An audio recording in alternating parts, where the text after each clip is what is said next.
Social problems are so widespread in America that we have come to take them for granted. Standard of living separations, religious and racial intolerance, the conflict over abortion, a lackluster education system. It's hard to go a day without wishing things were more like they ought to be. So how do we get where we ought to be? The problems we face every day beg us to answer the question. I think the first step we have to take is admitting that we have a problem. Take education for an example. Higher education is available on a pay-to-play basis, and public first and secondary schools are experiencing dropout rates of over 20% in California. Somehow, people feel that education, at least the education they are familiar with, is not something worth having. On the other end of the spectrum, some who want nothing more than a good education are not able to receive one because of a lack of funds, resources, or support. As a society, we still treat a good education as something of prestige, and not as something that is available to everyone. Education is something that affects everyone in some way. When the educated of a society have to pave the way for the uneducated, it creates tension. When the uneducated want to get a job, there are somewhat invisible standards in place that can hold them back. Everyone wants to be seen as a contributor and to pull his or her own weight. Our current educational system somehow discourages progress in this direction, and it's becoming more obvious that there needs to be a change. It's hard to determine the root causes of a failing education system because it's hard to determine what an education actually does for people.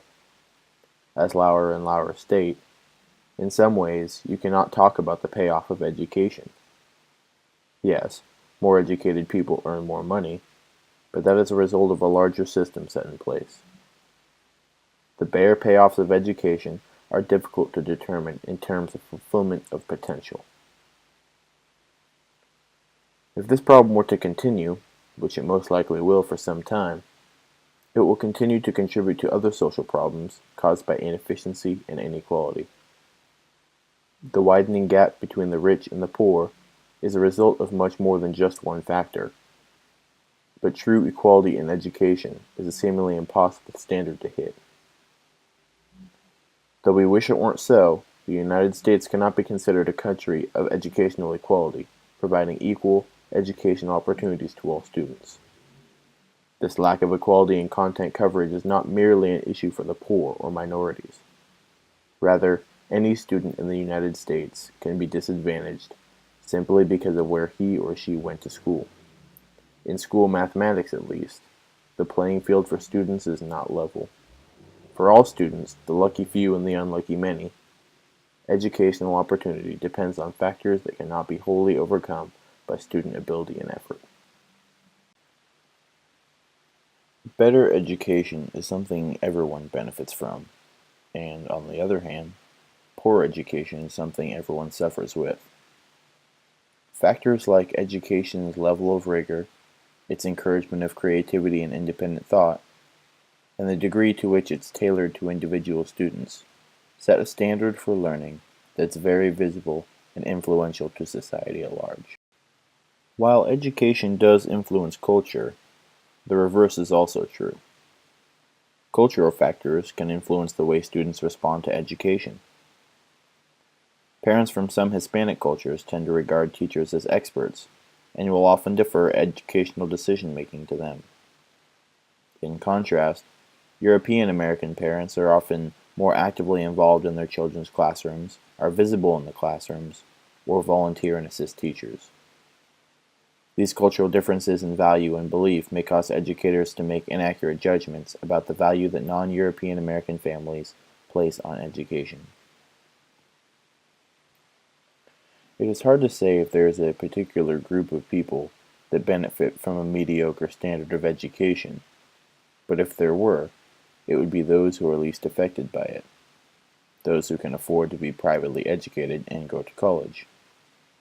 It could be argued that that group of people start from a higher socioeconomic position, but the advantaged child will not maintain his or her position without an education, and some less advantaged will gain position through education. So, in this case, I would argue that there is no definable group that benefits from keeping education as it is. It seems like that provides an even larger motivation to push education forward. As long as we are moving in the right direction, everyone has the opportunity to benefit. The difficulty in advancing education comes when it's time to begin making a change.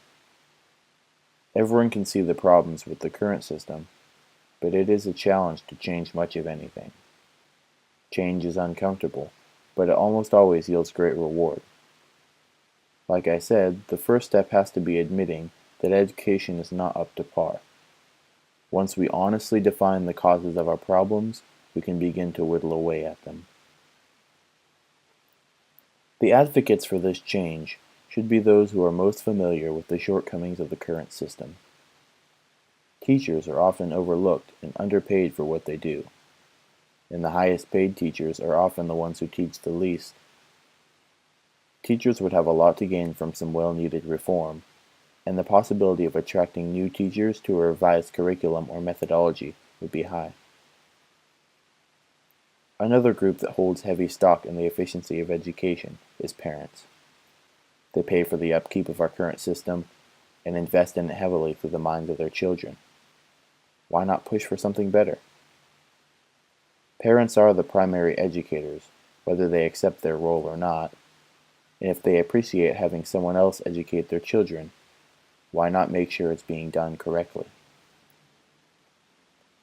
Students are the last piece of the puzzle. They cannot be given free rein, but their needs and opinions should be taken under serious consideration. High school and college students would, without a doubt, have some radical ideas for improvement. In a way, students taking control of their own education is ultimate. Some of the greatest minds in history were self-taught. A passion for learning and individual improvement is second to none. As the old saying goes, you can lead a horse to water, but you can't make it drink. The child who is closed to learning is useless. It sounds harsh, but it's true. It is greatly important to instill a love of learning into children at an early age and to foster the spark it brings. Our current system, at its worst, does the exact opposite by showing just how dry knowledge and memorization can be without the beauty of understanding. When an education system turns children off to education, it has gone further than failure. My great-grandfather died just a few days ago, and the reason I mention him is to bring perspective to a concept. This man was born in South Dakota to a farmer. He had no formal education past 5th grade and was stuck keeping up his father's farm by himself by the time he was 13. But the world was his teacher. He never stopped learning from those around him and seeking opportunity in everything. He died at 100 years old as a successful man in every sense of the word. He built a fortune from the ground up in family, land, and business.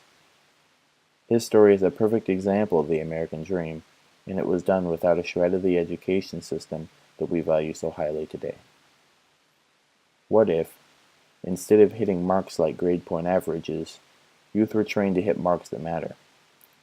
Instead of memorizing and responding to information in cycles, what if youth were trusted to do the jobs adults do?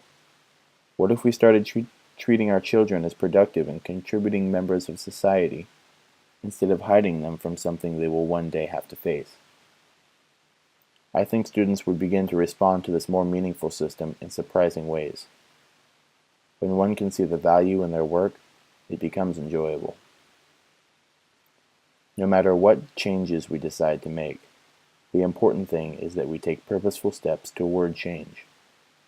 Change always comes with time, but being proactive about how and what we are changing gives us a foot up on the result of our efforts. I imagine that, as everything does, the efficiency of education will continue to grow as time passes. We will be able to educate far more effectively while using far less resources. Learning doesn't cost a thing. and ideal schooling shouldn't either. That may seem like a lofty goal, but if we don't aim high, we will miss the mark completely.